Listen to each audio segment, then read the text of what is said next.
देश की सेवा में कुछ कर गुजरने का सौभाग्य विरलों को ही मिलता है और देश के वो सच्चे सपूत जो सैन्य वर्दी धारण करते हैं, मातृभूमि की सेवा में सर्वस्व न्योछावर करने को हर समय तैयार रहते हैं, उनसे ज़्यादा सौभाग्यशाली कौन होगा। ये देखिए, ये स्वर्ण जयंती वर्ष है, शौर्यांजलि यात्रा निकाली गई है। इस अवसर पर आज का दिन उस विस्मयकारी भारतीय शौर्य की गाथा है जब हमने पाकिस्तान के दो टुकड़े किए थे, युद्ध में पाकिस्तान को करारी हार का सामना करवाया था। ये यात्रा उन वीर जवानों और उन वीर जवानों के परिजनों को समर्पित है और इस यात्रा में काफ़ी कुछ खास है। एक शपथ देश के नाम, रोज़ ₹1 का योगदान देश के वीर जवानों के नाम। तो इस यात्रा को लेकर जो पूरे देश के भ्रमण पर निकले हैं वो हमारे साथ हैं। हम उनसे आपका परिचय कराते हैं और इस यात्रा के पीछे के उद्देश्य और किस तरह से इस यात्रा को लेकर लोगों की प्रतिक्रिया मिल रही है वो जानने का प्रयास करते हैं। अपना परिचय दे दें सर। मेरा नाम संग्राम सिंह तोमर है और ये हमारे सहयोगी प्रिंस ठाकुर हैं।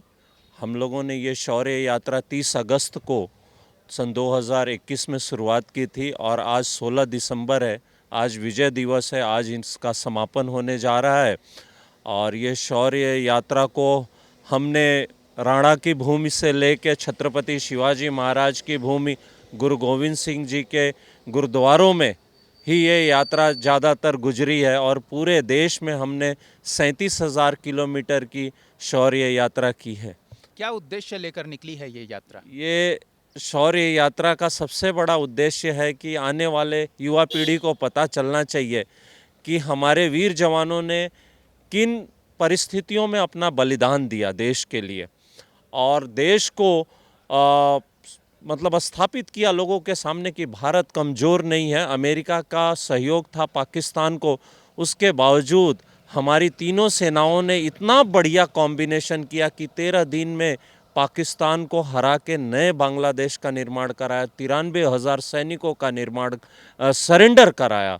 और हमारे देश के सैनिकों की महानता है कि पाकिस्तानियों को भी हमने सम्मानपूर्वक रखा। आज भी हमारे 40 प्रिजनर हैं जो 71 के वॉर के पाकिस्तानियों के कब्जे में हैं, उनका कोई अता पता नहीं है। तो भारतीय सेना ने शौर्य का भी पराक्रम दिखाया, साथ में मानवता भी दिखाई और युद्ध के नियमों का पालन भी किया, जिनेवा समझौता का उल्लंघन भी नहीं किया उन्होंने। और आने वाली पीढ़ी को तो पता ही चलनी चाहिए कि हमारी भारतीय फौज कैसे है और जिन वीर नारियों को लोग भूल चुके हैं, उन्होंने अपना सर्वस्व न्योछावर कर दिया राष्ट्र के लिए। पति चले गए, बच्चे नहीं रहे और उन्होंने सन्यासिनी का जीवन और वीर नारी का दोनों का जीवन जिया। उनके हम लोगों ने दर्शन किए, उनकी पीड़ा सुनी और उनको आर्थिक तौर से भी मदद की और आने वाले दिनों में भी मदद करेंगे। और महाराष्ट्र में एक जय हिंद फाउंडेशन है, उसने नारा दिया, सैनिक हो तुमच्यासाठी, तुम्हारे जैसा सैनिक हो, जय हिंद फाउंडेशन ने। और जैसे गुजरात में हमारे 11 ठाकुर से लेके अरुण सिंह से लेके बहुत सारे लोगों ने पल पल कोऑपरेट किया और साथ में एस्परा जेम्स एंड ज्वेल्स ने एकदम चट्टान की तरह खड़े रहे, जो कि किसी भी प्रकार की अर्थ की प्रॉब्लम आई तो हमारे साथ खड़े रहे ये लोग। बिल्कुल, वो सौभाग्यशाली होते हैं जिन्हें वर्दी पहनकर मातृभूमि की सेवा का अवसर मिलता है और हर व्यक्ति उतना सौभाग्यशाली नहीं होता है, लेकिन वो अपने सैन्य जवानों के प्रति अपना समर्पण, अपना जी, वो जो एक भावना होती है वो उस भावना के साथ कैसे जुड़ सके। आपकी यात्रा का भी ये उद्देश्य है कि हर देशवासी उस सैन्य अभियान के साथ जुड़े, तो वो कैसे जुड़ सकते हैं?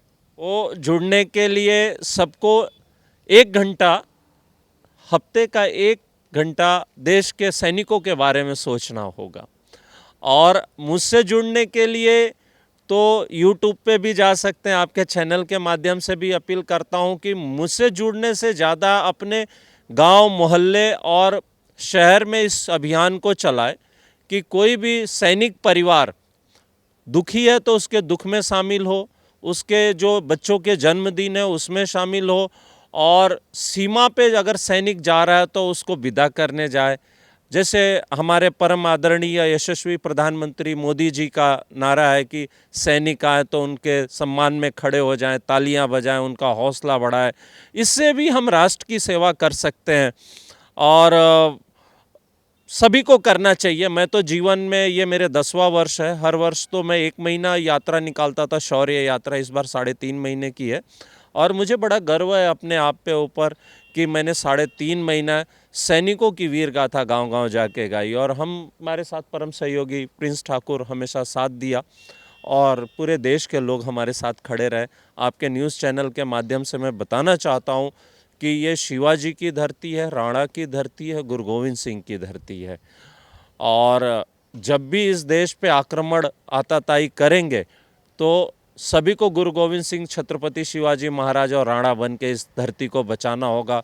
वो कार्य हमारी भारतीय सेना कर रही है। बिल्कुल, आपकी इस यात्रा में जो बैनर्स हैं उसमें हमारे सेना के जवान दिख रहे हैं, उनके शौर्य की गाथा दिख रही है, जो मेडल्स हमारे सेना के जवानों ने प्राप्त किया है अपनी वीरता का प्रदर्शन करके वो दिख रहा है। साथ ही एक पंक्ति और दिख रही है, रोज 1 रुपए जो एक शपथ देश के नाम, रोज 1 रुपये का योगदान देश के वीर जवानों के नाम। अगर हर देशवासी 1 रुपया भी रोज निकाले तो ये देश की आबादी अराउंड 130 करोड़ से मैं 30 करोड़ को साइड कर देता हूँ। अगर 100 करोड़ रुपए रोज अगर हमारे गांव देश के लोग 1-1 रुपये भी कंट्रीब्यूट करें तो हमें सरकार के ऊपर निर्भर होने की जरूरत ही नहीं है। 3,000 करोड़ रुपए, 30 मतलब 40,000 करोड़ रुपए तो हर साल हमारे देशवासी डोनेट कर देंगे। तो हमारी सेना तो ऐसे ही पावरफुल है, साथ में सरकार सेना के लिए कर रही है।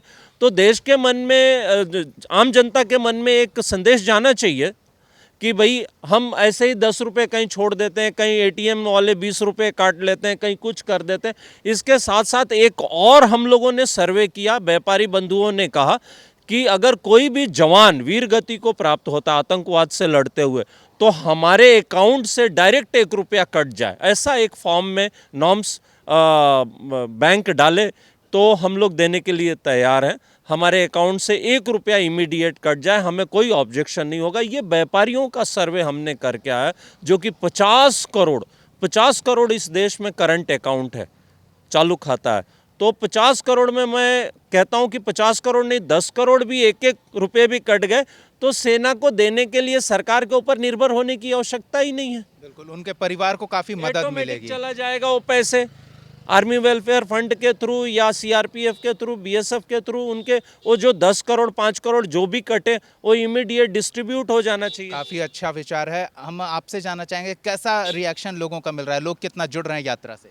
रिएक्शन से बहुत सारे लोग ये जुड़ रहे हैं, काफ़ी अच्छा, हम लोगों को भी संतुष्टि मिलती है, ऐसा काम करने में अच्छा भी लगता है क्योंकि लोग हर जगह पे हम लोगों को भी ऐसे सम्मानित करते हैं और प्रोत्साहित करते। होता क्या कि बीच में हम लोग भी ऐसे कहीं कहीं थोड़ा हम लोग माइंड से वो हो जाते हैं कि नहीं हमको ये अच्छा नहीं है, लेकिन फिर भी लोग बहुत, एक बता रहे हैं उज्जैन का एक सीन है जो कि वहाँ पर एक भिखारी की तरह थे, लेकिन उन्होंने वो जो साइड में लिखा था 1 रुपये का योगदान, तो उन्होंने वो देखा 1 रुपये का योगदान देश के वीर जवानों के नाम। उसके पास एक कपड़ा ही था बस, वो तौली जैसी, लेकिन उनके पास 7 रुपया था और वो 7 रुपया ही लेकर हम लोगों को दिए कि ये जो लिखा है आप लोग लीजिए, हमारे देश के वीर जवानों के लिए है, जो कि अगर वो लोग वहाँ पर नहीं होते, बॉर्डर पे नहीं होते तो हम लोग यहाँ पर सुरक्षित नहीं होते, उनके चलते हम लोग यहाँ पर सुरक्षित हैं। तो उस समय हम लोगों के अंदर और थोड़ा प्रोत्साहित जगह कि देखिए अगर हमारे देश में ऐसे ऐसे लोग हैं जो हम लोगों को ऐसे कार्य करने में भी। बिल्कुल, तो बस जानकारी आपको हम पहुंचा रहे हैं कि इस तरह का भी अभियान चल रहा है हमारे सैन्य जवानों के लिए, उनके परिजनों के लिए, परिवार के सदस्यों को किसी पर निर्भर न रहना पड़े, चूँकि उनका बेटा, उनके परिवार का सदस्य सीमा पर देश की सुरक्षा में तैनात है या फिर वहाँ वो अपना बलिदान देता है और परिवार के समर्थन में अगर पूरा देश खड़ा है, आसपास के लोग खड़े हैं, तो उस परिवार को अपने बेटे की कमी उतनी नहीं महसूस होगी। तो आप भी इस अभियान के साथ जुड़े। सुदर्शन न्यूज़ के लिए सहयोगी निकी के साथ दीपक कुमार।